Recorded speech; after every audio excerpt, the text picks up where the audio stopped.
Hi, guys. Super excited to see you and to be here again. Um, I did promise I was gonna do a live, but you guys are gonna have to forgive me. This is pre-recorded. I'm recording it now, and as soon as I'm done, I'm gonna post it live. I'm experiencing some difficulties with my internet. I've tried it 5 different times, rebooting, resetting, and I'm still having issues. So the safest way for me to record and give you good quality is by pre-recording and then streaming it. So I'm hoping you guys forgive me. However, I will still be monitoring the chats and answering questions if you do have any questions. So I did promise you today. I know you guys have been seeing for the past few weeks, I've been posting stuff on a new product that I just launched, which is the Emotional and Spiritual First Aid Toolkit. And I did promise that I would come on live and explain a few things, and then also just to explain to you what it is that you are investing in. And so, welcome. Hi, my name is Nene. I'm your holistic mental wellness coach. And I'm super excited. I'm very honored to be here. So, I thank you for your time. I thank you for your patience. I thank you for listening to me and for allowing me to take this walk with you. So, what is so my question during this entire thing is going to be, do you own an emotional and spiritual first aid toolkit? And if you do own one, then I say bravo to you. It's an amazing job that you've done so far with maintaining your mental health, and I'm hoping that you do continue along that journey.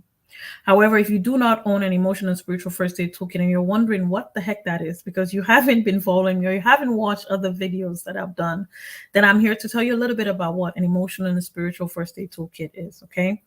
So stick with me for the next, I would say 30 minutes or so, and then I'll explain that to you and then explain what this new product is, what the emotional and spiritual first aid toolkit is. Before we go further, I'm going to show you a series of pictures. Don't worry, they're not graphic. They're going to be fun pictures that is going to get you thinking. And some of you are going to say, man, that's deep. Okay? So bear with me. There's a method to my madness. Trust me. So I'm going to start with this image. And I want you to take a look at this image.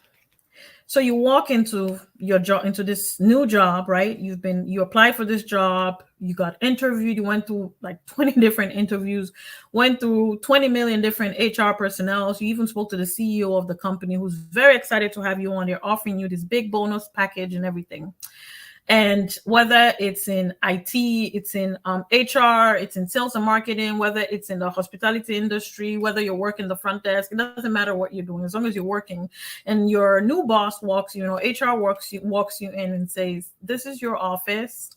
If you need anything, let us know." How would you feel? Can you work in this environment? Take a good look around at all the tools and stuff laying around the place, drawers open, that laying here, this laying there, barely any space to get any work done. Would you get any work done? 10,000 different tools laying around the place, not even knowing which cord connects to what are you holding, what that twine or twig or whatever is there for, what that wire is. Maybe for those who are familiar with these things, maybe they may take one look at it and say, okay, I know what that little spanner or wrench or whatever that thing is back there. But let's just say for the sake of for the sake of argument, you don't know what any of those tools are. You just walk in. This is your first time ever seeing that kind of equipment, and you're told, okay, this is your office. Okay, I'm going to show you another image. Okay, what about this? So you're a professor. You just got hired in this department, and you're so excited, to be this professor adjunct and everything, and you can't wait for the impact you're going to create. And the principal or whoever, the dean, the HR personnel, whoever it is that's showing you around, walks you in on your first day and says, "This is the office of your predecessor. Feel free to help yourself in this office. This is now your office, and you can start working today. Actually, start working now." How would you feel? What would your first thoughts be? Would you be thinking, oh my God, what did I sign up for? Okay, third image. What about this? So you're going to be working out of this home. This is going to be your home office for the next 1 year, this particular room.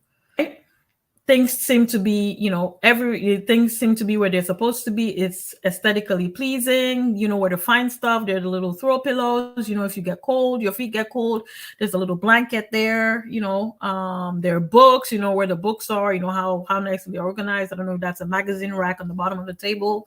You know where to find all of that. You know where the TV is. I'm pretty sure if you walk further into the room, you could find the remote very easily, and you could find, whatever channel you're looking for, right?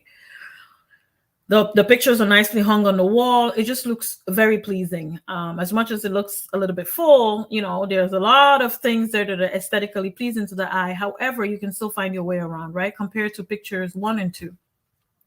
Now I'm going to show you another two more pictures, okay? Bear with me. What about this? So you walk into your office for the first day, and this is your office. Your boss says, we tried to decorate it for you. We didn't know what you wanted, so we just put the basic in there, and we're hoping that you will have an amazing time in this office. Make it your own. Take away, add to, but these were the basic that we thought that you would like. Would you like to work in this office? Would you embrace it immediately? All right, last picture. What about this? Nice, right? So you walk in, it's a little motivational, but first coffee, and then there's the greenery there. Actually, 2 sets of greenery. You can choose which one you want, where you want to put it.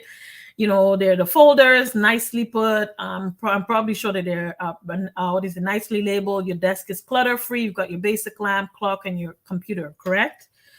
It's nice. It's amazing, right? It even has like that little model of a home, of your dream house. How would you feel? Okay. So, did you know that the average human brain has roughly 6,000 thoughts a day? We have 6,000 thoughts a day. And just like I showed you in the first 2 images, can imagine those things are the thoughts. The books that were laying around, the papers and the tools, those are the thoughts that go around in your brain. And that space is your brain. And so every morning when you wake up with that kind of environment, with that kind of chaos going on, you're telling your brain, I need you to function. And I need you to give me the best part of you. I need you to just produce the best, make the best financial decisions, make the best relationship decisions, make the best decisions for my kids, make the best decisions for my environment, for my career, for my education. Just make the best decision in that environment, knowing fully well that your brain is your CPU. Those who are familiar with computers, you know what the central processing unit does, right? It's the core. Without the CPU, you're pretty much nothing. So if you couldn't think tomorrow, if you lost, if your brain were inactive tomorrow, if it were in a vegetative state, you can't even get out of bed, right? So knowing that, and knowing how important the brain is, why is it that we focus so much on our brain, on our mind, on other parts of our bodies, and we don't give enough time, attention, and focus on our brain? I'm going to give you another analogy. How many people here go to a dentist? How many people have a dentist, have ever seen a dentist? How many people go to one? How many people do the 3-month cleaning or 6-month cleaning or however long, because everybody has got their own that they do? When was the last time you went to a dentist? And now let me ask you a question. When was the last time you brushed your teeth or you took a shower? I bet you would tell me this morning. Probably some people even brush your teeth twice today. It's 6:33 p.m. here right now, and I'm pretty sure there are people who brush your teeth. They brush it first thing in the morning, brush it in the afternoon, brush it after every meal. You know what I mean? They do that. You go to the dentist maybe once or twice every 3 months, 6 months. And what is the role of your dentist? It's just to make sure everything is good. They do the extra flossing, they do the extra cleaning, maybe in areas that you haven't really been paying attention to because they have the tools, right? They're seeing where you can't see. And so, and they have better use of the tools, and so they clean what needs to be cleaned. They recommend products that you can use, maybe better toothbrushes, tell that toothbrush, if you've been using that, it's not working, change the toothbrush, right? And then your dentist says, okay, see you in 3 months, okay, see you in 6 months, okay, see you however long. They're only expecting to see you when maybe you have got issues, with your teeth. Maybe you bite something and you break I don't know, you crack your tooth or something, right? You don't necessarily go to your dentist office every single day, not unless you're married to one, your father, your mother is one, or you work with one. That's the same concept with our minds. We brush our teeth on a daily basis to make sure that our teeth don't fall out. We take a shower every single day, at least once a day. Some people do it more than others, but at least we take care of that. But we don't take care of our minds, knowing fully well the importance of our minds and how vital it is. Now, am I saying that the brain, that taking care of your oral health is not good, or your physical health? I'm not saying that, but what I'm saying is the attention that you pay to your mental state of mind, is it the same as your physical state of mind? So mental hygiene is the practice of taking care of your mental state of mind on a daily basis. It is the practice of taking care of your mental state of mind on a daily basis. All right. Now let me backtrack and go back to our thoughts. The average human has roughly 6,000 thoughts a day. Some research shows 6,000, 6,200, others say 7,000. So I just put it at roughly 6,000. For those who have got overactive imaginations like me and maybe you, we have even up to 8,000 or more. 99% of them are negative thoughts, because that's what we've trained our brain to focus on. So you see all that clutter that you saw in those two offices, those are the thoughts that go around in our heads on a regular basis. And why do I say this? I say this because where our thoughts go, our emotions are going to flow, and your actions are triggered in response. So again, where your thoughts go, your emotions will flow and your actions are triggered in response. Why do I say that? There are many things that trigger or influence our thoughts. That is our environment. Is it hot? Is it cold? Is it noisy? Does it smell good? Does it smell bad? Events that happen around us, right? You hear people start screaming all of a sudden, maybe next door, in the office next door or something like that, and all of a sudden it kind of triggers some thoughts, right? Sometimes even other emotions pile on. So you start to think something, maybe you forgot to do something, a chore, and then now there's that you started feeling anxious. And then the next thing you know, another emotion piles onto that anxiety. And then all of a sudden you get irritated and you're in a hurry and, okay, I need to hurry up and get out of here because I didn't finish that. And then, of course, our associations, right? So the people that we're associated with, the environments that we're associated with also impact our thoughts, which also influence our emotions and our actions. So, for example, if you hang around, let's say church folks, right? They're singing and dancing and praising all day long. All you're hearing is about the word of God and praising and worshiping. That's automatically where your thought patterns are going to lie. If you hang out around Wall Street brokers and all they do is talk about money and finances and the next thing to invest in and all that, that's automatically generally what your thought patterns are, right? If you hang around people, maybe like, let's say, who curse, who use bad language or stuff like that, automatically your thought patterns are going to feed into that. And that's automatically the emotions that you carry and the actions that your body conveys. It all begins with our thoughts. Okay. And I'll tell you why I say that. If you guys know me very well, just bear with me. I told you before, I don't memorize stuff. I love to read my scripts. I do my research and then I write down my scripts. But just also to keep my brain from getting cluttered, I would prefer to read my notes myself. So if you see me looking down, looking left, looking right, sometimes I'm just reading from my notes or my little things that I've jotted down. Okay. I don't like the unnecessary stress of trying to memorize stuff and cluttering my brain with stuff that, okay, I mean, I learn stuff, and as I go, I continue to learn, and that it's a natural process rather than memorizing. So anyway, that aside, if you want to change the outside, you must first change the inside, right? You must change the attention of your thoughts, because what you think directly influences how you feel. How you feel directly influences how your body reacts, and how your body reacts directly influences how you behave.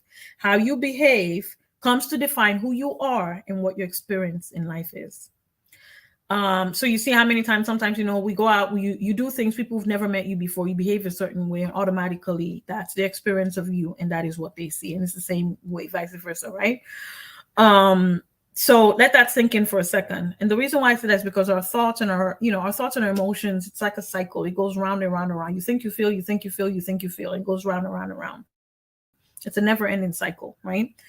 But you can't take power of your thoughts. So if you're thinking, well, my thoughts are always all over the place, how am I supposed to? I want you to understand today that when we engage with specific thoughts, we begin to feel the emotions that were triggered by these thoughts. Thus, we enter a new emotional state, which then influences how we act, right? We give power to our thoughts, which in turn empower our emotions, thus motivating or influencing our actions. And I'm going to repeat that. We give power to our thoughts, which in turn empower our emotions, thus motivating or influencing our actions. That is why I said, where your thoughts go, your emotions are going to flow, and your actions will be triggered in response. So what do I mean when I say, taking back your power? Because your thoughts, believe it or not, in and of themselves have no power on their own. They're just thoughts. It is only when you actively invest your attention in any single thought that you give it life and reality. So you have a thought that's going on, just like the words on the screen are going around right now. It's just thoughts, right? They're just going. So imagine that those are just thoughts going around in your brain. The moment you start to engage in them, then it becomes a reality for you, and then it becomes what you perceive. You bring it to life by investing your attention and your focus on it. And then it in turn comes to life, and it births an emotion. So having said that, now, so you may be asking me, well, I mean, or now that you understand a bit about how you can either empower your thoughts or keep them just as they are, you're probably asking, how do I keep my thoughts in check so that they don't influence my emotions, right? That's where the emotional and spiritual first aid toolkit comes in. It is a critical part of your self-care, okay? By building and maintaining tools to help you keep those thoughts in check, you are building your emotional and spiritual first aid toolkit, just like you have your physical, let me show you something. Physical first aid toolkit. You gather stuff. Anybody who ever watched my first video, I told a story on that. So go back and watch. I'm not going to go over that. But, you have all kinds of pieces in there that you can use for any and everything. And, when you get a headache, you use Tylenol for one thing, for one kind of pain, Aleve for another kind of pain, and ibuprofen for another kind of pain, right? Oh, that's upside down. You use it for another pain. So you have different tools, all for pain, but for different types of pain, right? You get itches. You decide, I'm going to use what is that? That is what, some kind of antifungal cream for itches. Or you say, you know what? I want to do the natural one, which is Aveeno. Aveeno has mostly natural stuff in it. So I'm going to use Aveeno, right? They do almost the same thing. They relieve itches, but different choices, right? Band-Aid, you decide, you know what, I'm going to use Band-Aid. No, I want the Skin Flex. Oh, no, I want the clear water block, because I don't want people to see that I have on a Band-Aid. It's just clear and transparent. Or no, I want this because it moves with my skin, right? It's the same thing. And it goes on and on and on and on and on. Some people have got very, very, very basic first aid toolkits. Just a very basic in a Ziploc bag. It still does the work, right? So, like, nobody's saying that your emotional spiritual first aid toolkit has got to be this 351 piece. Of course, the more you have in it, the better. In the event that you get an injury, something that's more serious that this can't do, or this can't fix, or this can't fix, you have more stuff in there. So I hope I've made my point on what that means. So My emotional and spiritual first aid toolkit can help you do just that, because it is a framework that uses active tools that you can tailor based on your needs. Okay, so just like that little first aid kit has got 351 pieces, I don't even use half of them in there, but I've tailored it and I've gotten out only the things that I need, and those are what I need. Now, in the event that somebody comes around me, let's say my neighbor gets injured and they run over and they say, hey, do you have any first aid or whatever it is? I can give them that kit. I'm pretty sure they can manage themselves. Or between the two of us, we can manage something until we figure out whether it needs professional care. That is what your emotional and spiritual first aid toolkit does. It helps you on a regular basis. It helps to maintain you to the point where you may not even need that. You may not need the professional care, but in the event that you do need one, you at least you know. And that way too, when you go to your doctor's office, they can ask you, well, what did you use? You can tell them, well, I applied that, I took Motrin, I took this, I took that. And so they know the next steps to treat you, right? Or they know to tell you, no, what you took is good, just keep taking it for the next 5 days and see me again if the pain persists. Okay, so now that I've said that, I want you to I want to tell you a little bit more about it. So my spiritual first aid toolkit, this first version was created in the form of an affirmation journal. So my affirmation journal will help you begin to take better control of your thoughts through affirmations, prayers, and mindfulness tools and activities. Okay.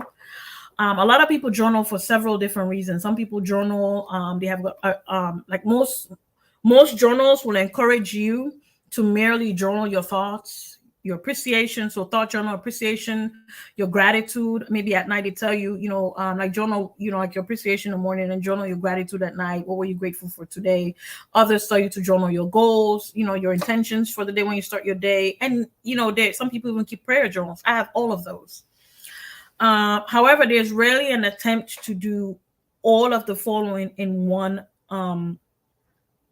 journal. That is to challenge your thoughts, to change your behaviors, to clarify your feelings, and to create calmness all in one. And my emotional and spiritual first aid toolkit does just that and a whole lot more. And so when I talk about it being a framework, it's a framework that you can customize. You customize it just like I gave you the analogy with the medicine, with the first aid toolkit. You customize it based on your needs and how you want it, to work. Okay.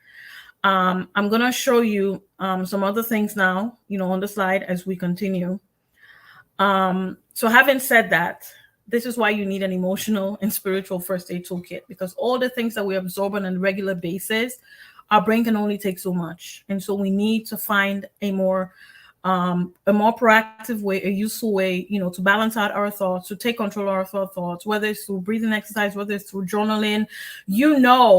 When a certain thought crosses your mind, if it's a thought about a future thing, maybe instead of ruminating about that, you put that in your goals journal, right? If it's something about maybe somebody said something to you and it's gotten you thinking very, very deep, maybe that's something that you put down in your thought journal, right? What about, at the end of the day, you're so grateful, you've gone through this amazing day, and you don't want to lose that thought, because just our thoughts are so much a day, we don't get to keep all of them. That, there's the whole concept of it goes into long-term memory versus short-term memory, which I'm not going to go into. I know some of you know about it, and others who don't, I will talk about it maybe at some other time. But if you've heard about those things, long-term, short-term memory, and that kind of stuff. So you don't use it, you don't use it, you lose it. And so this is the importance. When you have an emotional and spiritual first aid toolkit, it's something that's there that you use, you add to, you remove, you customize, you use. Some things you use more than once. I showed you the Tylenol earlier. You can use Tylenol for headache and then decide tomorrow to use it for toothache, right?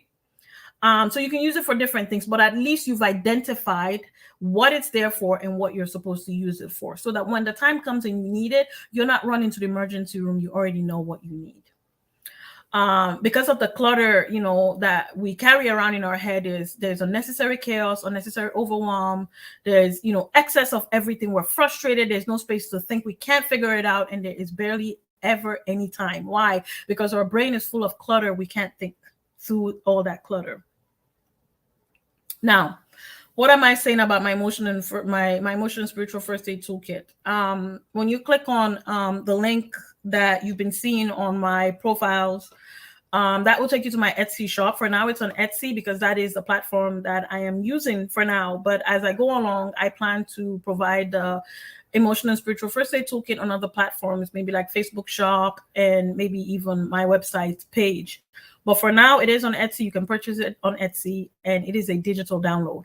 Now, it is about 90 pages. So when you download it, what do you get? You know, in essence, you're getting a welcome letter that explains the different kinds of themes. Now let me stop there and explain something real quick to you. And I want if I haven't said anything else so far, if you do decide to come alongside me on this journey, or to invite me, because you're by investing in my journal, you're inviting me into your life and you're inviting me to come along with you. So if you do decide that that is the next step for you, I want you to think very, very carefully before you choose. Now, there are 3 themes that I utilized in creating the journals. Bear in mind that the information is all the exact same. Nothing changes across the themes. The only thing that changes is the theme and the images. Okay. Now, when I say the theme, now you're looking at an image of a succulent. So you're going to find images of succulents throughout. Nothing changes in it except the image of succulents. If you choose a butterfly theme, you will see butterflies throughout. Nothing changes except the butterfly. Now, the only thing that will change is the welcome letter that will explain what the theme corresponds with. If you choose the balance stones, nothing changes, right? I want you to be very, very mindful, and not just for this product, but I want you to be mindful in future when you purchase. Those of us who are emotional buyers, we see things, our eyes are, you know, like we like it. It looks pretty. I've showed my journal to many people, and some people are all about, oh my God, I love the butterflies. Oh my God, I love the succulents. And when I ask them, they don't know why. I just connect with butterflies. Oh, I just think succulents are good, but there's no connection there. Now, when you do decide to purchase the journal, I want you to think very carefully before you hit that pay button, that put in the cart. I want you to think about what theme you resonate most with. The succulents are they carry a theme of resilience. They carry a theme of perseverance. They carry a theme of I won't give up. I'm going to take all kinds of beating. I'm going to go through all kinds of things, but I am not going to give up in life. That is what the resilient theme is for. The transformation, the butterfly is more transformation, rebirth, growth, right? It's just, you see how the butterfly goes into the cocoon. It's there in the place of darkness. It's there in the place of surrender. It doesn't know what it's going to come out as, what color it's going to come out at, but it trusts the process because it is going through a state of transformation. And it knows when it comes out, it is going to be this phenomenal creature. If you resonate most with that, then the butterfly theme is for you. There are some people who are going through a phase in their life, or they're going through life right now, and they're like, all I need is balance. I got the resilience part down. I got the transformational part down. I went through years and years of transformation. I'm where I need to be, but I need to be balanced. That is where the balance comes in. The stack stones comes in, because the stack stones represent balance. They represent focus. They represent clarity. The reason why I created these 3 different themes, one journal, but 3 different themes. Okay. So you can either invest in the transformational theme, which is all butterflies. From cover to cover, 90 pages, all you see is butterflies, if that's what you choose. If you choose the succulent theme, from cover to cover, all you see are different colors, shapes, and sizes of succulents. If you choose the balance stone themes, that's all you see. Balance stones in the spa, on the beach, stones stacked everywhere. Now, why I say that is because when you choose something just because you like it in the moment, you're experiencing an emotion at that moment. And so that's why you're buying it. And so what happens when you start to feel sad? So you like butterflies because, butterflies are just nice creatures. They're very delicate creatures. And just in that moment, you saw the images were beautiful. And so you're like, you know what? I like the butterfly. But then somewhere down the road, you realize, no, I'm going to I'm going through a stage in my life, or I'm going through a phase in my life where I need more balance. At some point, the butterflies are not going to resonate with you. whenever you open the pages, you're not even going to want to go through the journal because they don't resonate with you. But when you choose the image, the theme that best resonates with you, you go through the entire process from cover to cover, and every single day you wake up in the morning and you just look forward to going through the journal, because there's something that reminds you of the walk that you're going through, that reminds you you can do this, you've got this, and you resonate with it. There's a deeper connection. So that is why I chose that. I decided to go that route. Now, when you invest in the journal, you are automatically going to get an invite to join the masterclass. It's going to be a 7-week masterclass. Okay. It's all included. Like it is all part of investing in the journal. You will be invited to join a private Facebook accountability group, right? And it's for 7 weeks. The first week, of course, we spend getting to know one another, getting to, connect with people who are walking who are walking in the same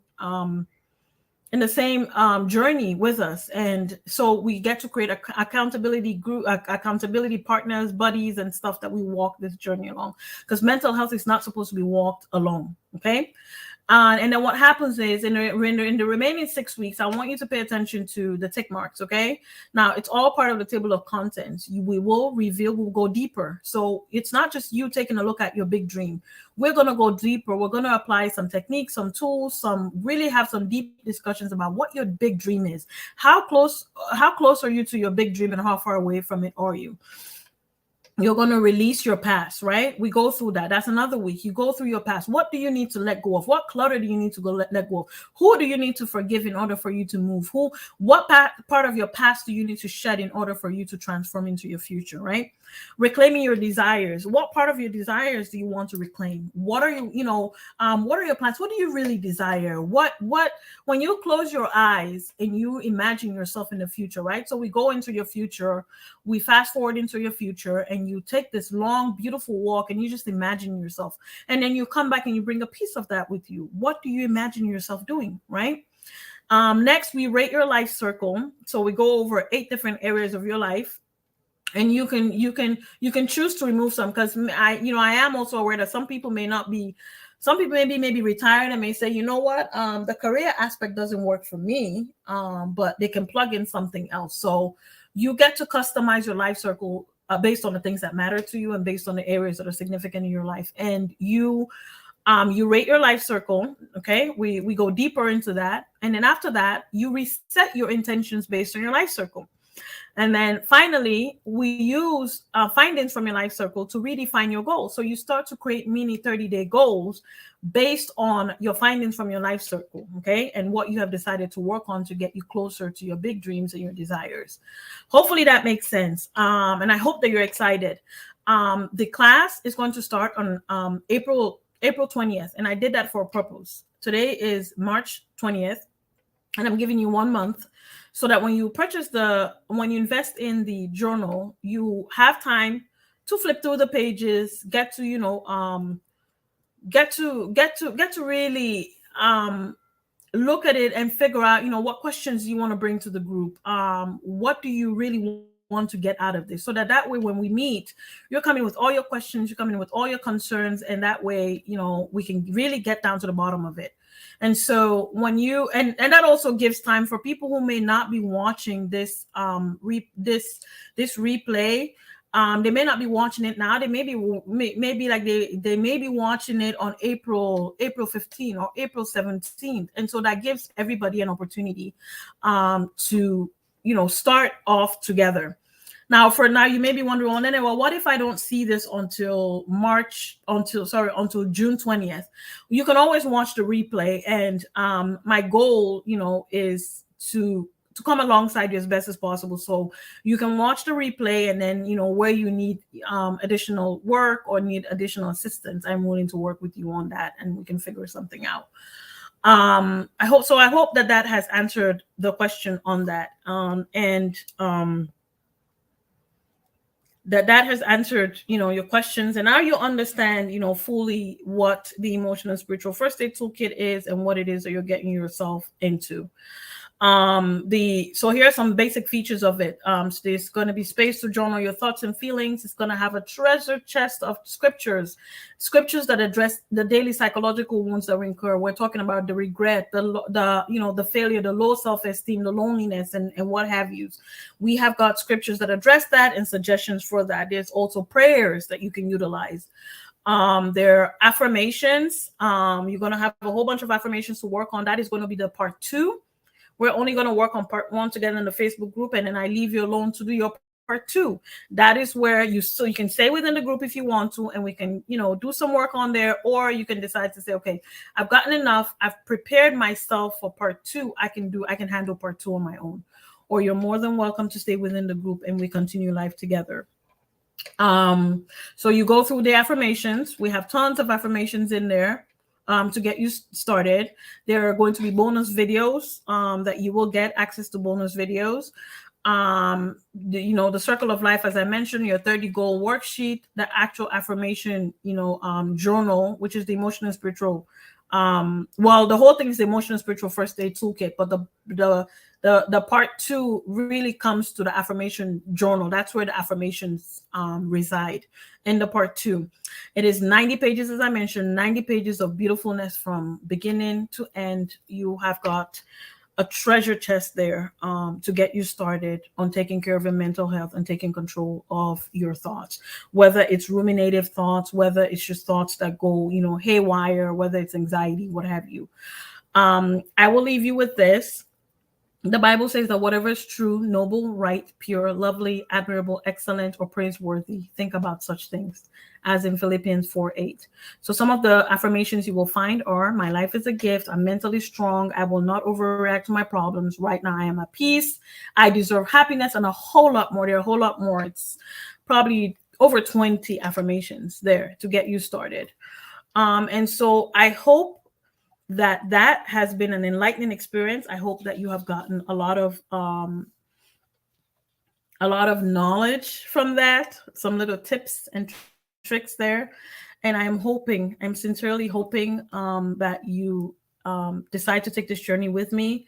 I am honored that you have come this far with me. If you've listened this far, I'm honored that you have. It means you value your mental wellness very, very much. And I am asking you to trust me to walk with you along this journey. This was a tool that I implemented or that I put together. I've been putting together actually because my mental wellness walk, as we all know, does not, as long as you have thoughts, you're always going to have emotions. As long as you have emotions, it's always going to trigger stuff. So as I continue to go along, as I continue to evolve, I continue to learn new things. And these are the things I am bringing to you. I have not put in anything in there that I have not practiced. I have not tried myself or that I don't know that it works. It works for me. And I know that if it works for me, chances are it may work for you too. However, there are also other options in there. If one thing doesn't work for you, you can try another. And that is also the beauty of the group. Because where one thing may not work for you, you may connect with somebody who may say, well, this is what I do. And this one works for me perfectly, right? And so I'm asking you right now to take a moment and just consider how important your mental wellness is to you, and whether what you've done so far with trying to control your thoughts and trying to control your emotions and your thoughts, whether it's worked for you. If it hasn't worked for you, then why don't you give me a chance? What do you have to lose anyway, right? You get to know me better. We get to walk life together, and we get to influence and impact the world one person at a time through peak and optimal mental well-being. So with that, I leave you, with a few thoughts. How aware are you of your thoughts? So I'm going to give you a tip now. From this day forward, when you wake up every single morning, consider what your first weekend thoughts are.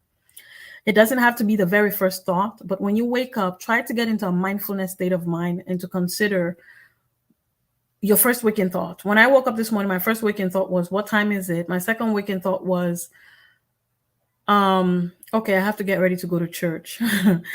But I know what my first waking thoughts were. And so over time, you start to develop a mindfulness, because once your mind gets into the habit of recalling your thoughts, you're able to. The reason why this is important is when you're mindful, when you're aware of your thoughts, when you start to experience certain certain emotions during the day, because sometimes we get triggered, right, unintentionally. Something happens, we don't know where it's coming from, but we just know that we feel irritable, or we feel sad, or we feel happy, or we feel a certain way. But when you're